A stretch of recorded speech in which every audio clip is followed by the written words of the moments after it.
ప్రవచనానికి ఒక ఆవిడొచ్చి ఇలాగనే నా ప్రవచనాల్లో వింటూ ఉండేవారు. అప్పట్లో ఒక 10-15 ఏళ్ల క్రితం. అయితే ఆవిడ, స్వామి అప్పుడు బ్రహ్మచర్య దశలో ఉన్నప్పుడు భిక్షావృత్తి కదా, స్వామి మీరు మా ఇంటికి భిక్షకు రారా, మేము అడిగా శుచిగా వంట చేసి పెడతాము అన్నారు. వస్తానమ్మా, నేను రావాల్సింది భిక్షకే రావాలి, తప్పకుండా అన్న. అయితే వెళ్ళాను. వెళితే వాళ్ళ ఇంట్లో వాళ్ళ కోడలు వచ్చారు. కోడలు వచ్చి నన్ను రండి స్వామి కూర్చోండి అన్నారు. నేను కూర్చున్నాను. వాళ్ళ అబ్బాయితో మాట్లాడుతున్నాను. అక్కడ ఎవరైతే పిలిచారో వాళ్ళ అబ్బాయి మాట్లాడుతున్నారు. వాళ్ళ కోడలు వచ్చి స్వామి నీళ్లు తీసుకుంటారా అన్నారు. అక్కర్లేదమ్మా అన్న. అయితే పూజ గదిలో గంటలు వినిపిస్తున్నాయి, ప్రార్థన వినిపిస్తుంది, పారాయణం వినిపిస్తుంది, అర్చన అన్నీ వినిపిస్తున్నాయి. అరగంట అయింది. నాకు ఆకలిగా ఉంది. నేను కరెక్ట్గా టైంకి వెళ్తాను కానీ ముందుగా వెళ్ళేందుకు నేను కాపలా కాయాలి, అక్కర్లేదు కదా. ఆకలిగా ఉంది. అరగంట అయింది, ఎవరు రావట్లే. గంట అయింది, రాలేదు. నేను అడిగానమ్మా, నిన్న మీ అత్తగారు చెప్పారా మీకు, నన్ను పిలిచారు ఇంటికంటే? చెప్పారండి, అన్నీ రెడీగా ఉన్నాయి, సిద్ధం చేసి పెట్టామన్నారు. మరి భిక్ష తీసుకుంటానమ్మా అన్నాను. ఆకలిగా ఉందన్నాను. కొంతసేపు అండి, మా అత్తగారు వచ్చేస్తారు, పూజ చేస్తున్నారని. ఏంటమ్మా, నేను వచ్చి గంట అయింది ఇంకా చేస్తున్నారంటే, ఆవిడ మీ ప్రవచనాలు విన్న తర్వాత ఇప్పుడు 2 గంటలు రోజు పూజ చేస్తున్నారండి ఆవిడ, చాలా అసలు ఇది శ్రద్ధగా చేస్తున్నారు. నేను అడిగాను, ఇంతసేపు ఎందుకమ్మా అంటే ఆవిడ నా మీద కోపగించుకుంది. స్వామి మీరొచ్చి ఇంకో గంట పెంచాలని నేను కోరుకున్నాను, మీరు వస్తే అని. అదేంటమ్మా ఎందుకన్నాను. నేను రోజంతా సుఖంగా ఉండేది ఆవిడ పూజ గదిలో ఉండి పూజ చేసుకున్న ఆ 2 గంటలే. మీరొచ్చి ఇంకో గంట పెంచితే నాకు సుఖం ఇంకో గంట పెరుగుతుంది అనుకున్నాను. మీరొచ్చి ఇంతసేపు ఎందుకనంటే నా సుఖాన్ని తగ్గించిన వాళ్ళు అవుతున్నారు మీరు. కాబట్టి పూజ ఈ లౌకికమైన సాధనాలకు కాదు. ఈవిడికి ఎంత సుఖం వచ్చిందో పూజలో తెలియదు కానీ కోడలు మాత్రం సుఖంగా ఉంది. అత్తగారు మీరు ఇంకొంతసేపు పూజ చేసుకోండి, మీరు వీలైతే అక్కడే ఉండిపోండి, మీకు అన్నీ నేను చేసి పెడతాను, గడప దాటి యువతలకి రావద్దు, దేవుడితో అవసరమైతే ఇంకా ముందుకెళ్ళి ఐక్యమైపోయింది, నాకేం ఇబ్బంది లేదు.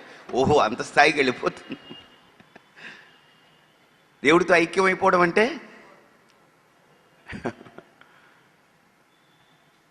కాబట్టి ఒక ఆలోచన ఒకసారి చూడండి. నాకైతే నేను చేసే ప్రతి ఆ క్రియ వెనక ఎందుకు మన వాళ్ళు ఇది పెట్టారు, తెలివి తక్కువ వాళ్ళు కాదు. దీని వెనక ప్రతి కర్మ వెనక ఒక భావుకత ఉంది, ఒక అర్థం ఉంది. ఆ అర్థాన్ని స్పృశించగలగాలి మనం. ఆ అర్థాన్ని మనం ముట్టుకోగలిగితే తప్పకుండా అది మనల్ని పరమార్థానికి చేరుస్తుంది. మనం అదేది పట్టించుకోం. గుడ్డెద్దు చేలో పడ్డట్టు ఎవడో ఏదో అంటే ఇంకా పరుగులు తీయడమే మనం. అందుకే నాకెప్పుడు నేను చదువుకున్నప్పుడు, మా అమ్మ తెలుగు విద్వాన్, ఆవిడ తెలుగు టీచర్గా పనిచేసింది ఇదే ఊర్లో బుచ్చిరెడ్డిపాలెంలో. ఆవిడ ఏ స్కూల్లో చదువుకుందో ఆ స్కూల్లోనే టీచర్గా పనిచేసింది ఆవిడ. ఆవిడ నాకు కొన్ని శ్లోకాలు నేర్పేది. ఇంట్లో కూర్చుని, ఆవిడ కళ్ళు కనపడేది కాదు, కొన్ని శ్లోకాలు నేర్పేది. ఆవిడ నేర్పిన శ్లోకాలు నాకు బాగా నచ్చింది.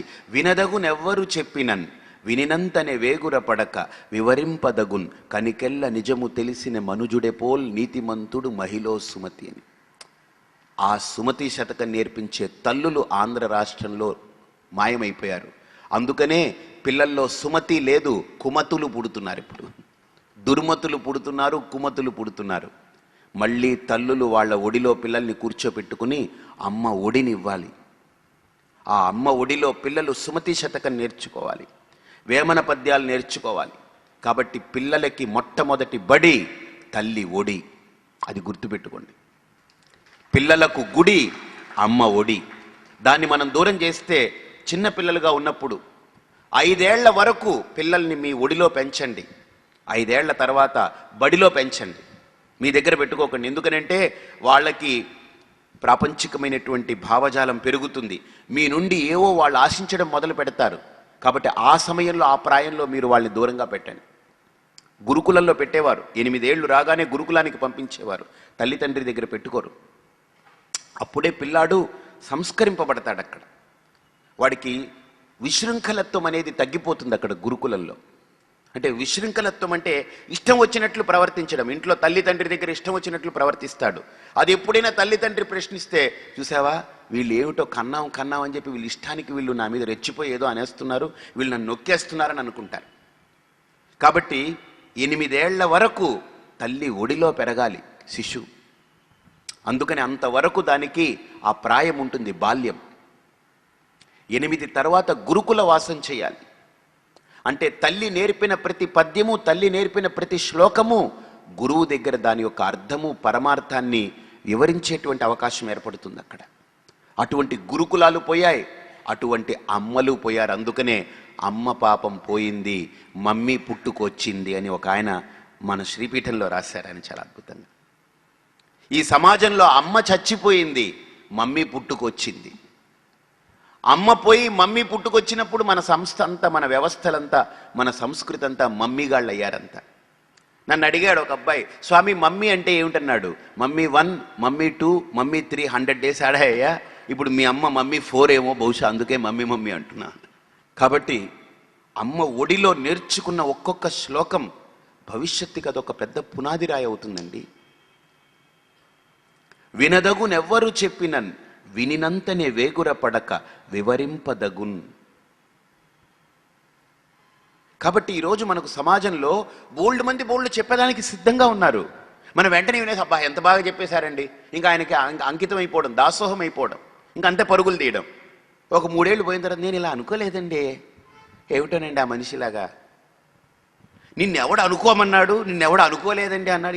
ఎందుకు ఈ వెరిచేష్టలు, ఎందుకు ఈ పోకడ ఏమిటి? నేనైతే వెంటనే దాన్ని పరీక్ష చేయాలి.